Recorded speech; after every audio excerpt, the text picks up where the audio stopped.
You ever have a few games you love but nobody ever seems to talk about? Today I'm sharing my top most favorite games that hardly anyone mentions. These are games that really stuck with me even though they never got big hype. If you're looking for something different or overlooked, this list is for you. Binary Domain.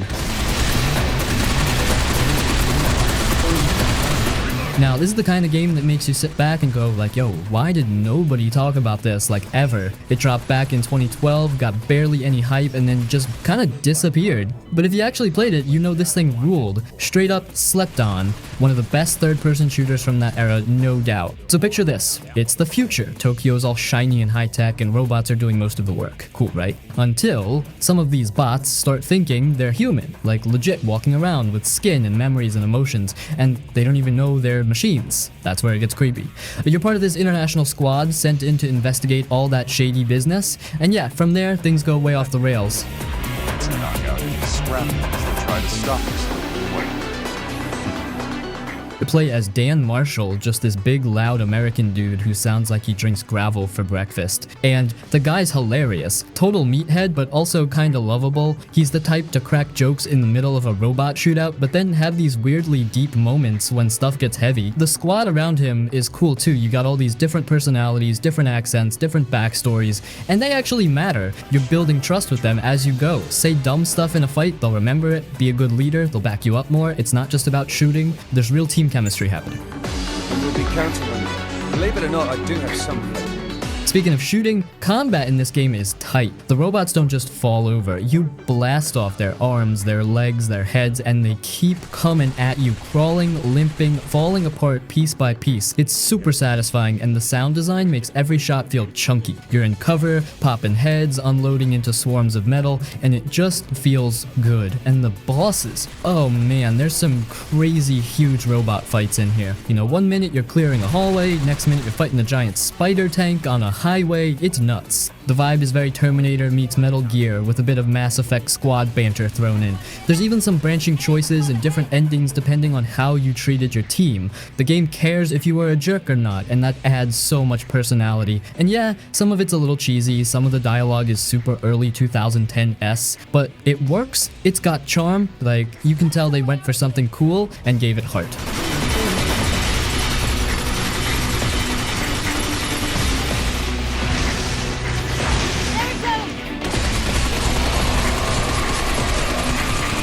Singularity. Now this right here is a prime example of a game that came and went so fast most people didn't even realize it existed. And that's a crime, because this thing is a damn banger. I'm talking one of the most underrated shooters of the Xbox 360 PS3 era, no question. It's got time travel, creepy vibes, weird science, and just straight up fun gameplay. Like, it knew what it wanted to be and it just delivered. So here's the deal. You're this soldier named Renko sent to investigate this abandoned Soviet island called Katurga 12. And obviously, nothing's ever just a normal recon mission in these games. Real quick, everything goes sideways, you get hit with this big time flash, reality glitches out, and now you're bouncing between the present and the 1950s Soviet Union, and that's where the real fun starts. The doorway. Just follow the open doors.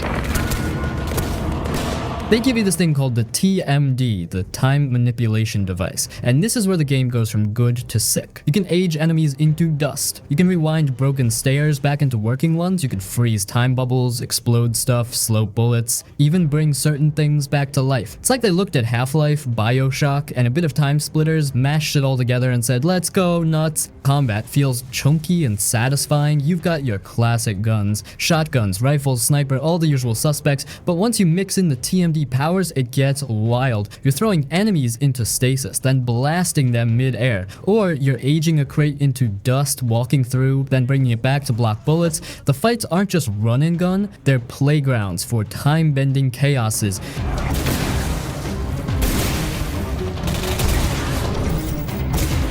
The world is eerie as hell too. This isn't a bright shooter. It's gloomy, broken down labs, old bunkers, twisted time-ripped spaces where one side of the wall is modern and the other's straight from the Cold War.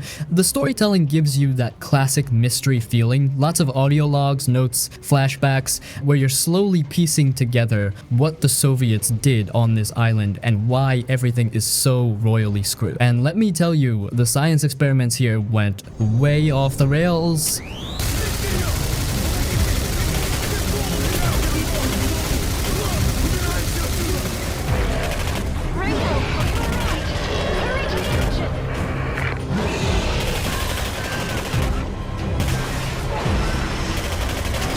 Enslaved, Odyssey to the west.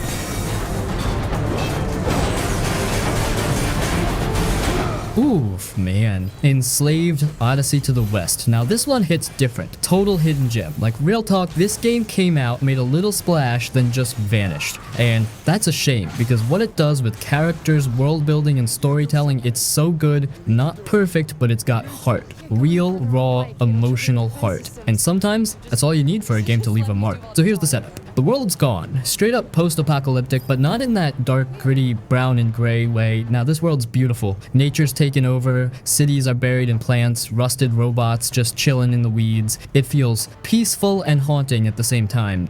You're in the future, but everything's crumbling. Like the Earth's been trying to move on without people.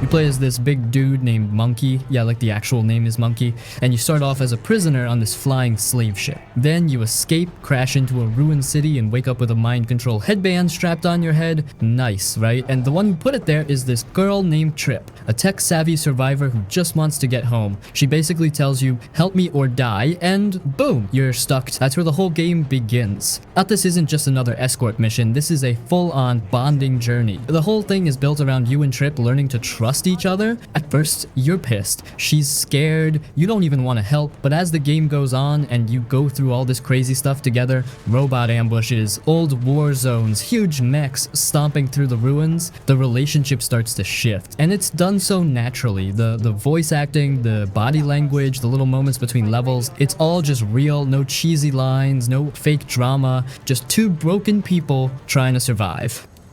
You could probably stay. If you wanted.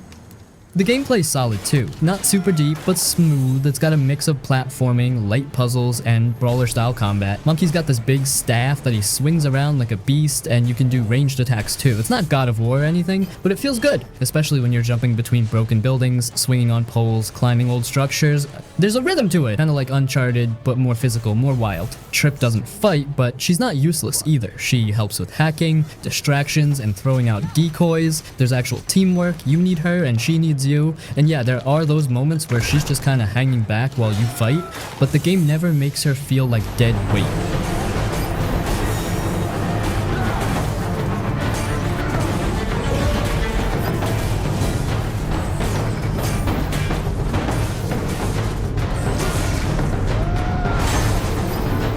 Quantum Break.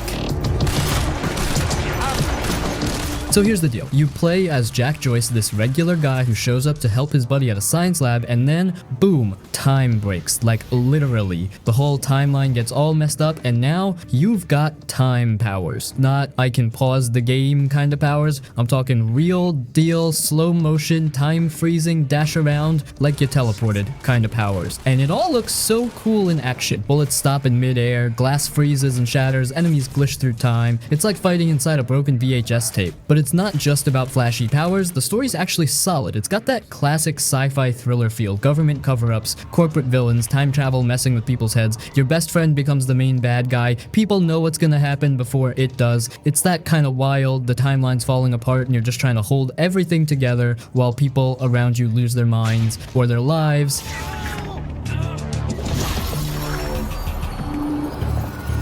Now here's the wild part. Every few chapters, the game stops and plays a full-blown live-action TV episode. Like 20-25 minutes long, real actors, full scenes, full drama. It shows the other side of the story, like what the villains are doing while you're off saving the world. It sounds weird, but it works. It actually makes the story feel bigger, and since your choices in the game affect what happens in those episodes, it's all connected. You do something as Jack, and the show reflects that. It's risky, but honestly it makes the whole experience feel like nothing else. Combat-wise, it's slick. You're not just hiding behind cover, you're dashing, freezing enemies in time bubbles, throwing out time blasts, and just wrecking people in the most stylish way possible. Once you get the rhythm down, you feel like a superhero stuck inside a broken clock. It's fast, chaotic, and honestly super fun. Quantum Break didn't just want to be a game, it wanted to be a full experience. A show, a story, an action ride, and even though it came and went pretty quietly, it's one of those games you finish and go, damn, that was cool, like actually cool. You feel like you were part of something bigger.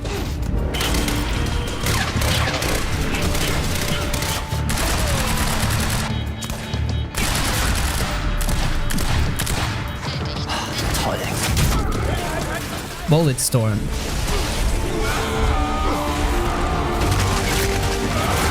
Like if someone handed you a shotgun, a leash made of lightning, and said go nuts, that's basically the vibe of this entire game. And look, it's dumb, but it's smart about being dumb, and that's what makes it such a damn good time. He plays this dude named Grayson Hunt, and he's basically a walking middle finger with a gun. He drinks too much, swears like a sailor, and shoots anything that moves, but under all that rough meathead energy, he's actually got a solid backstory. He used to be part of this elite Black Ops squad until he found out he was being used to kill innocent people. So he flipped out, went rogue, and now he's flying through space like a wanted man with a grudge. Game kicks off when he crashes his ship onto this wild, messed up planet full of mutants, killer plants, and angry dudes with machetes.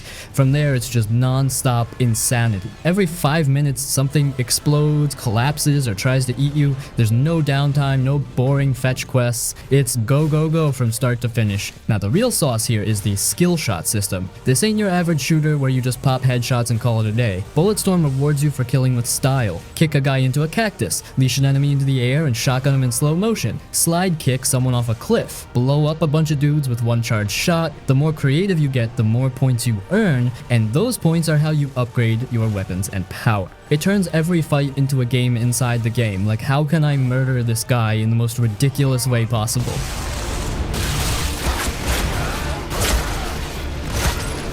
Speaking of weapons, oh man, this game's got some wild gear. A revolver that shoots flare rounds that make enemies float and then explode, a sniper rifle where you steer the bullet in midair, a 4-barrel shotgun that turns enemies into meat confetti. Everything feels punchy, loud, and super satisfying. You don't just kill enemies, you style on them. Bulletstorm didn't take itself seriously, and that's what made it so damn fun. It came out in a time when shooters were all trying to be dark and gritty and real, and here comes this game saying, nah bro, kick that guy into a spiked wall and scream while doing it. It was loud, dumb, fast, and awesome. And somehow it still had more soul than half the military shooters dropping at the time.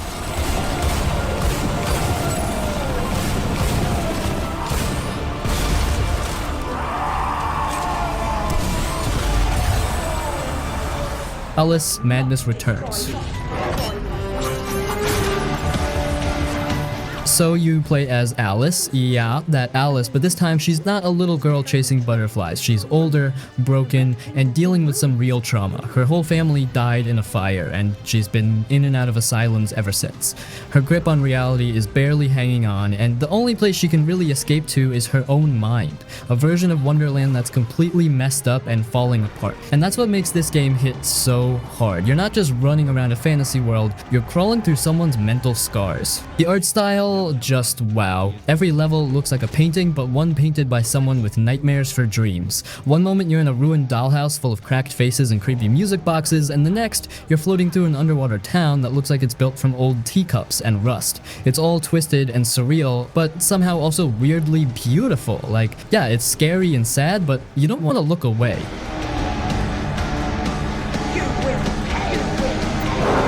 Gameplay-wise, it's a mix of old-school platforming and hack-and-slash combat. You've got weapons that are cute but deadly, like a giant hobby horse for smashing enemies, or a teapot cannon that shoots steam bombs. The knife though, that Vorpal blade, that's your main deal. Fast, sharp, and satisfying to use. Combat isn't super deep, but it flows nicely once you get the hang of dodging and mixing up attacks. But the platforming is floaty. Literally, Alice glides with her dress, triple jumps through the air, shrinks to squeeze through keyholes, or grows giant to smash stuff. It's got that dream logic where nothing has to make sense, and that's kind of what makes it fun. The game constantly throws new ideas and wild environments at you, so you're always seeing something fresh.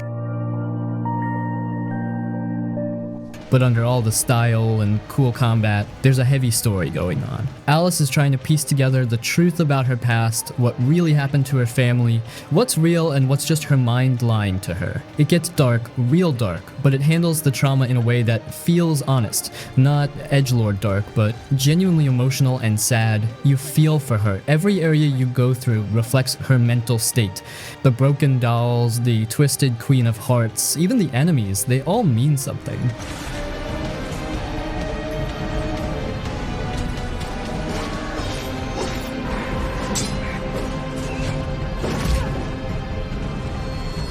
Forgotten Anne. Be on your guard, man. Forgotten Anne is one of those games that a lot of people missed, but it's actually really special. You play as a girl named Anne who lives in a strange world called the Forgotten Lands. This place is where all the stuff we forget in real life ends up. Things like socks, toys, old lamps, broken tools, anything that gets lost or thrown away. In this world, those things come to life. They walk, talk, and act like people. They're called Forgotlings. Anne is the only human here, along with this guy named Bamku, who acts like the boss of everything. Anne works for him. She follows his rules and helps keep order in the Forgotten Lands. She's like a guard, a helper, and a fixer all in one. But soon, some Forgotlings start to fight back. They don't want to be ruled anymore. Anne is told they're dangerous, so she goes out to stop them. But as she meets more Forgotlings and listens to their stories, she starts to wonder if maybe she's on the wrong side. Watch your step, little hawk. The game is not about fighting or action, it's more about walking, jumping, solving light puzzles, and talking to people. You use a special tool called the Arca, which helps move energy around. You'll use it to open doors, fix machines, or power stuff, but it can also take the life out of Forgotlings. You get to choose what to do. You can be kind or you can be strict. The game changes based on how you act. The art in this game is beautiful. It looks like a hand-drawn cartoon movie. Every place feels different. Some areas are warm and cozy, others feel sad or dark. The Forgotlings all look unique too. Some are funny, some are nervous, some are angry, but they all feel like real characters with their own lives. We belong in the real world with the humans. I'm afraid you're the one running out of options, little hawk. Stop! The enforcer orders you to stop! Outland. One of the coolest 2D action games that nobody ever really talks about, and honestly that's a shame. This game is smooth, stylish, and super fun once you get into it. It looks simple on the surface, but the way it plays is super clean and just feels good in your hands. If you like platformers with good combat and a nice flow, this one hits hard. Though in Outland you play as this nameless warrior dude who gets visions from another life. Turns out you're the reborn spirit of some ancient hero, and your job now is to stop two giant beings, the Sisters of Chaos, from destroying the world. Sounds crazy, but the story isn't really the main focus. It's there to give the game some flavor, and that's enough. The real focus is on the gameplay. This game plays like a mix of old school Prince of Persia, Metroid, and Ikaruga. It's got fast movement, sharp jumping, wall climbing, and sword fighting, but the big twist is the light and dark polarity system. You can switch between two colors, blue and red. When you're blue, you're immune to blue stuff. When you're red, you're immune to red stuff. So you gotta switch back and forth while moving through traps and fighting enemies, because a lot of attacks and hazards come in those colors. It starts off simple, but by the end, it gets fast and wild. Combat feels sharp. You've got a sword and you unlock new moves as you go. The attacks are quick and satisfying, and when you learn the timing, it just flows. The enemies start mixing it up too. Some are red, some are blue, some shoot crazy bullet patterns like a top-down shooter, and you gotta be constantly switching forms mid-fight. It keeps you on your toes.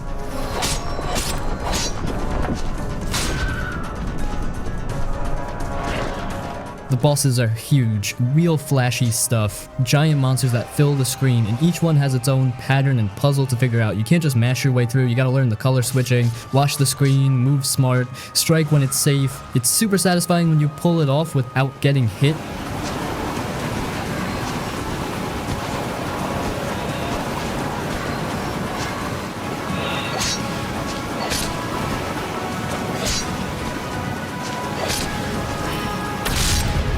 A Plague Tale Games.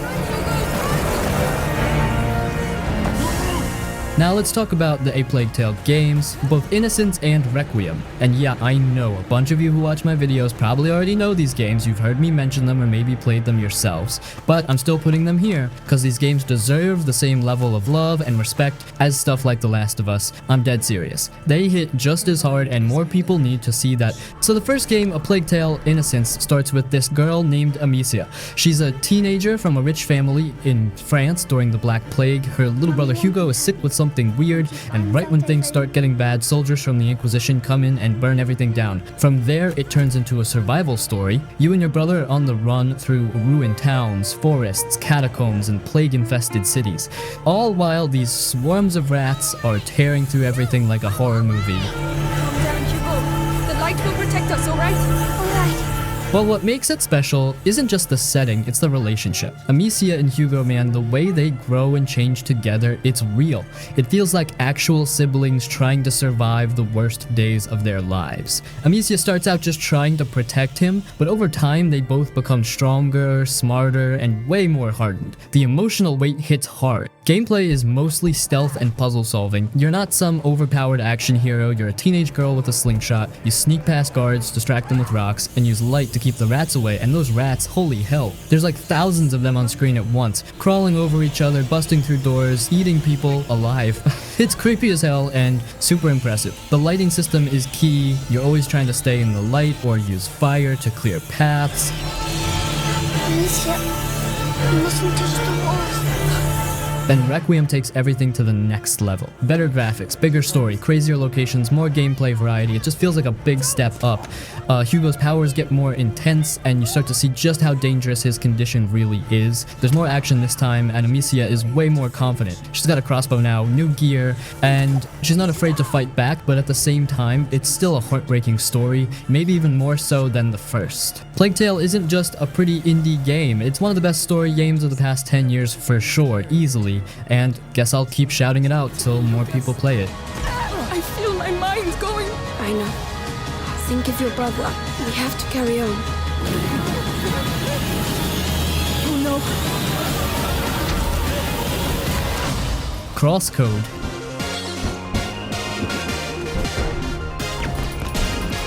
Let me just say, this one is fire. If you're into old school RPGs with fast action and big heart, this is straight up one of the best hidden gems out there. Yeah, it's pixel art, but don't let that fool you. This thing feels huge. It's packed with story, personality, cool combat, and some of the best pacing I've seen in an indie RPGs. So you play as this girl named Leia. She wakes up inside an MMO. Yeah, like a game inside a game, but there's a catch. She doesn't remember who she is, and she can't even talk. Like, literally. She's mute at the start, so you're dropped into this digital world where people are playing this big online RPG, and you're just trying to figure out who you are and why you're there. It's got mystery, it's got heart, and as you go, you start meeting all these fun, quirky characters that actually matter to the story.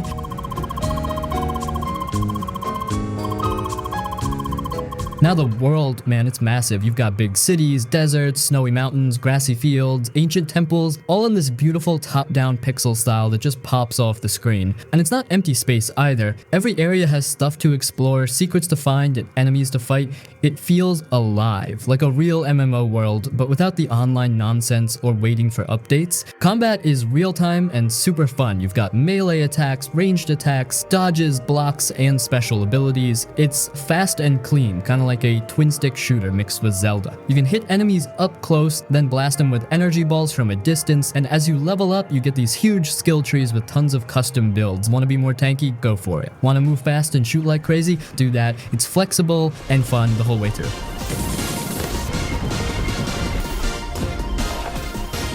Now yeah, this game does have puzzles, like real puzzles, especially in dungeons. You're gonna be pushing blocks, bouncing shots off walls, timing switches, all that stuff, and some of them are tough, but they're fair, and when you figure them out, it feels awesome. Nothing feels cheap, just smart design.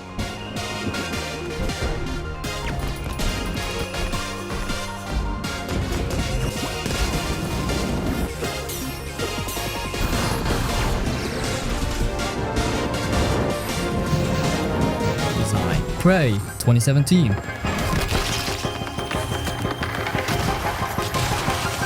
This isn't a fast action game, it's more about exploring, surviving, and making smart choices. The space station is big, full of rooms, secrets, and locked areas you can come back to later. You're always looking for keycards, tools, and little story clues like notes, emails, and voice logs. The story is slow, but it pulls you in. You're not just fighting aliens, you're learning what happened here and what kind of person you really are. The Typhon enemies are creepy, some of them can turn into chairs, mugs, or anything in the room. You never feel safe, you're always looking over your shoulder trying to spot what's real. That keeps the tension high. You can upgrade your skills however you want. You can focus on human tech skills like hacking, engineering, and health upgrades, or you can start unlocking alien powers. Stuff like mind control, lifting heavy objects, or turning into small items to get through tight spaces. The game lets you play your way, but the more alien powers you take, the more the station treats you like one of the Typhon. That adds a layer of risk to every choice.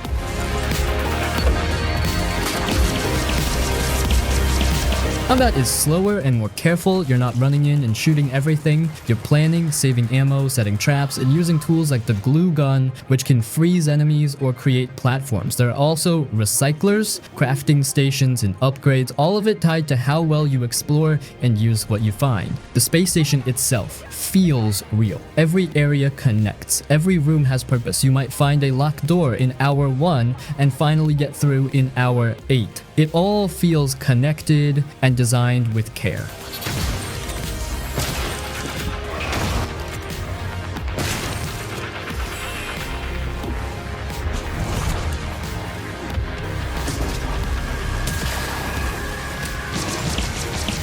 Sleeping dogs.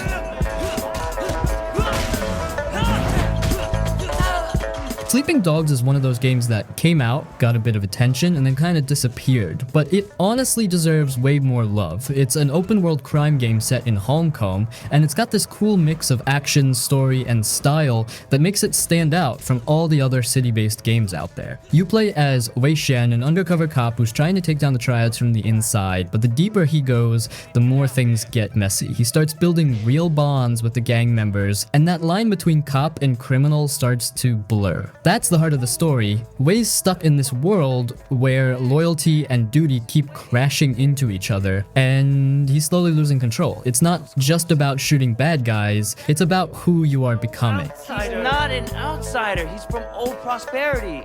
Like us. The city of Hong Kong feels alive. Neon lights everywhere, tight alleyways, busy markets, rainy streets. It's got this cool, gritty vibe that most games don't have. It's not trying to copy New York or LA, it's got its own flavor. You can ride motorcycles, drive sports cars, or just walk around and soak in the atmosphere. The map isn't huge, but it's packed with detail. Now the combat, this is where it really shines. It's not like GTA where you mostly just shoot. In Sleeping Dogs, the hand-to-hand fighting is front and center. It's smooth, fast, and feels super satisfying. You punch, counter, throw dudes into walls, fish tanks, fans, whatever's nearby. It's brutal in a fun way. There's gunplay too, but most of the time, you're throwing hands like you're in a martial arts movie.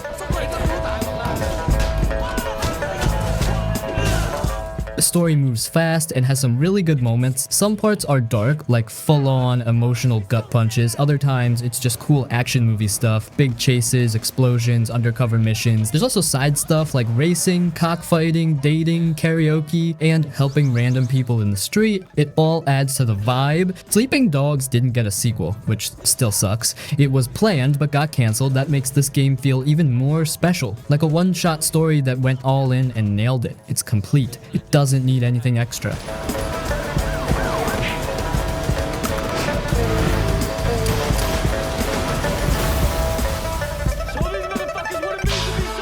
Dark Messiah of Might and Magic.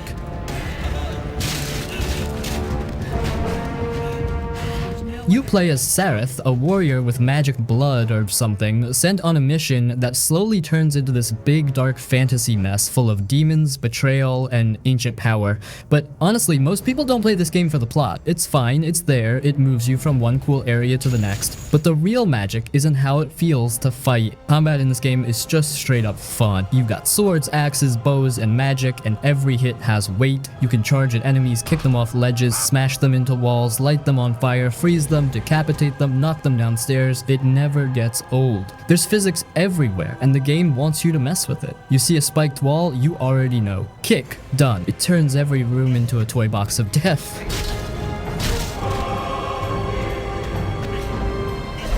You're not just button mashing, you're watching movement, timing your swings, blocking, parrying, dodging. It's more like a first-person action game than a regular RPG. And if you add magic to the mix, like tossing fireballs or making enemies slip on ice, it gets wild. You can sneak too if you want to go full stealth with daggers and backstabs, or be a wizard, or just be a sword-swinging maniac. It's your call. The game isn't super long, and yeah, it's a bit janky in places. Some animations are stiff, and the voice acting is kind of cheesy, but that almost adds to the charm. It's not trying to be some serious drama. It's a dark fantasy playground where you throw orcs off cliffs and stab skeletons in the face. And honestly, that's more fun than half the big budget stuff out there.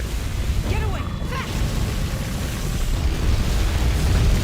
Find some place to hide. The levels are mostly linear, but they've got good flow. You go from castles to caves to temples, and each place gives you new stuff to mess with. There's even a skill tree, so you can build your dude how you like. Melee heavy, stealthy, magic focused, or a mix. Every upgrade changes how you approach fights, and it feels satisfying when your build starts coming together.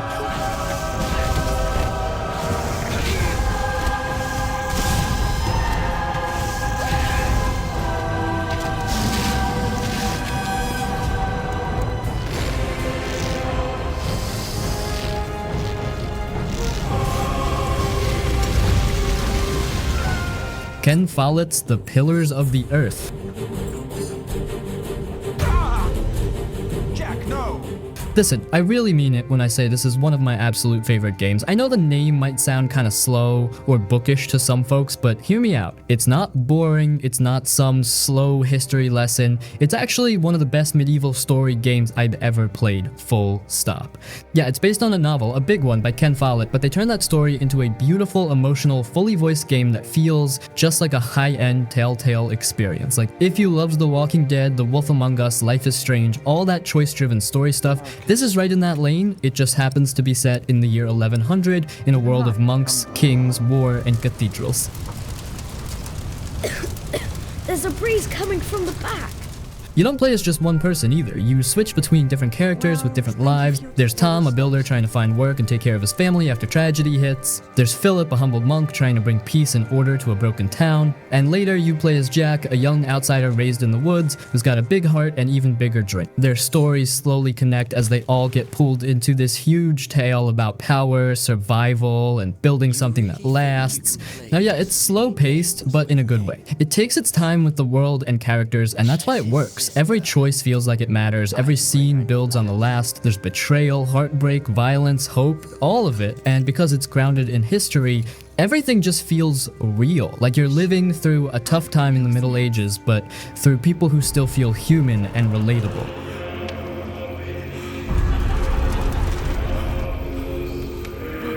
Visually, it's beautiful. The art is hand-painted, soft, and full of detail. Every shot feels like a page from a graphic novel. The music is calm and haunting, and the voice acting is really solid, full cast, not phoned in. They really cared about making this feel like an emotional, high-quality experience. And again, this is not some dry history sim. This is a real, emotional, character-driven game. You'll get attached to people. You'll feel the weight of your choices. You'll want to see what happens next. That's why I love it so much. It has heart, it has soul, and it's different from most games out there. If you're into slow burn stories with depth, if you love stuff like Telltale's Walking Dead or story-heavy adventure games, The Pillars of the Earth deserves your time. It's quiet, powerful, and unforgettable. One of the most underrated story games ever made, and still my personal favorite.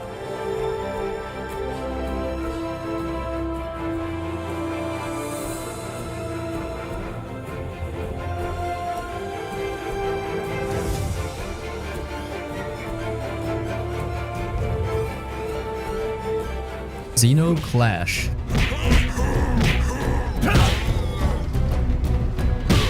Xenoclash is straight up one of the weirdest games I've ever played, but also one of the coolest. It's not for everybody, but if you're down for something totally different, something raw and strange and full of style, this one sticks with you. You play as a guy named Gat, and right from the start, you're just thrown into chaos. You've betrayed your family, you're on the run, and now you're fighting your way through this crazy, dreamlike world with your companion Dedra. The story is wild, the characters are even wilder, and the whole game feels like you're inside some kind of trippy fever dream.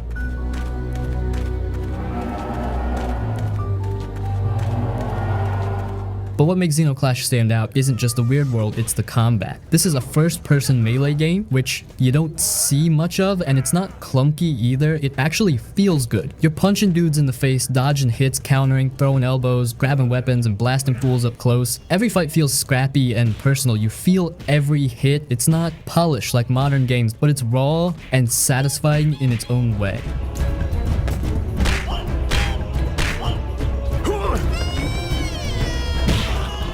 The world you're in is called Xenozoic, and honestly, it's hard to explain. Nothing looks normal. The creatures, the people, the buildings, everything feels alien and handmade, like someone just made this from scratch with no rules. But it works. It gives the game this strong visual identity you won't find anywhere else. Xenoclash is one of those games where you either vibe with it or you don't. It's weird, it's bold, it doesn't explain much, and it just throws you in. But if you like first-person brawlers, weird fantasy worlds, and games that actually try to do something different, this one's worth your time.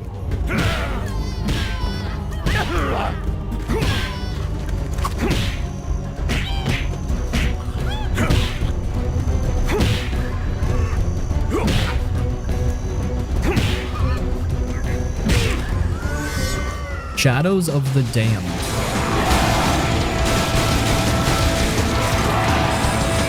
Shadows of the Damned is one of the wildest, most insane games you'll ever play, and somehow it still has a ton of charm.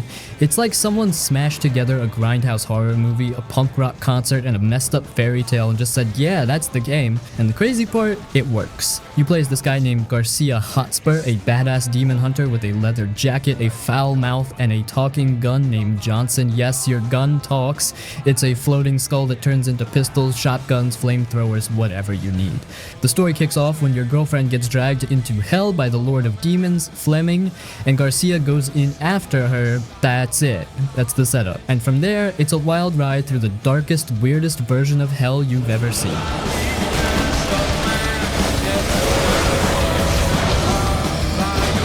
The game plays third-person shooting, kind of like Resident Evil 4, and that makes sense since some of the devs behind this also worked on it. So you've got tight shooting, limited ammo, and lots of creepy monster designs, but what makes it different is the style. Everything's loud, over the top, full of dark humor and weird jokes, and the whole game is just dripping with attitude. And it's not just edgy nonsense either, there's actual heart in here. Garcia clearly loves Paula, the girl he's chasing through hell. He's not doing it for some big reward or saving the world, he just wants her back. There are quiet moments, sad ones, and even some deep stuff hidden under all the jokes and demon blood. The game doesn't slow down often, but when it does, it hits a little harder than you'd expect.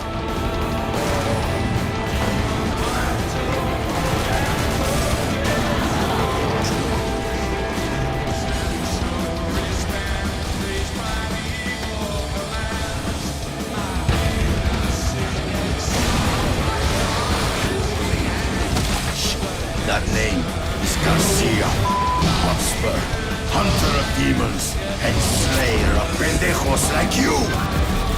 X-Men Origins Wolverine.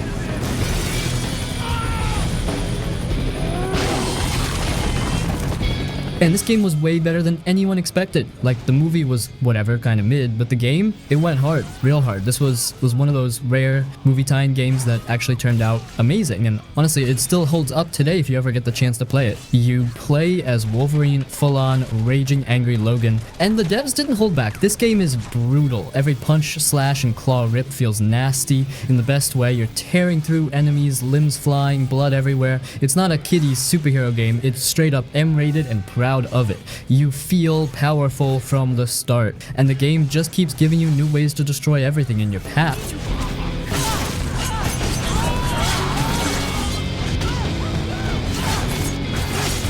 The combat is fast and smooth. You've got light attacks, heavy attacks, grabs, lunges, and that lunge move never gets old. You see a guy across the room, press a button, and boom, you're flying through the air with claws out, smashing him into the ground. It's the kind of game that makes you feel like a beast. Like, this is what Wolverine should feel like in every game. The levels are a mix of jungle areas, labs, and military bases. Some parts feel kind of basic, but the combat is so fun, you don't really care. The story loosely follows the movie, but it adds a bunch of extra stuff to make it feel more like a full-on Wolverine adventure instead of just retelling scenes. There are even some boss fights that go way beyond what the movie gave us.